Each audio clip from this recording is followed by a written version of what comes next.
ମଣିଷ ଜୀବନଟା ଭାରି ସ୍ୱାର୍ଥପର।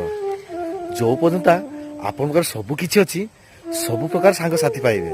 ଯଦି ଆପଣ ଭଲ ଚାକିରିଟିଏ କରିଛନ୍ତି, ବହୁତ ପଇସା ରଖିଛନ୍ତି, ଆଉ ଆପଣ ଯାହାକୁ ବେଶୀ ଭଲ ପାଉଥିବେ ସେଇମାନେ ଆପଣଙ୍କ ବନ୍ଧୁବାନ୍ଧବ ସାଙ୍ଗ ଦେଖିବେ ପଇସା ଥିବା ଯାଏ ଆପଣଙ୍କ ଆଗ ପଛରେ ପୁରା ଧାଡ଼ି ଲଗାଇ ବୁଲୁଥିବେ।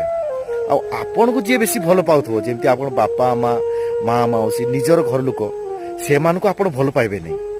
ଆଉ ଯେଉଁଦିନ ଆପଣଙ୍କ ପଇସା ସରିଯିବ କି ଆପଣ ମରିଯିବେ, ଦେଖିବେ ଯେଉଁ ସାଙ୍ଗସାଥିମାନଙ୍କୁ ଆପଣ ଭଲ ପାଉଥିବେ, ତାକୁ ସଦାବେଳେ ଖାଇବା ପିଇବା ଦେଉଥିବେ, ସେମାନେ ସେଇଦିନ ଦେଖା ଦେବେନି କି ଆପଣଙ୍କ ଆଗ ପଛେ ଆସିନେ ଫୋନ୍ ଉଠେଇବେନି, କିଛି କରିବେନି।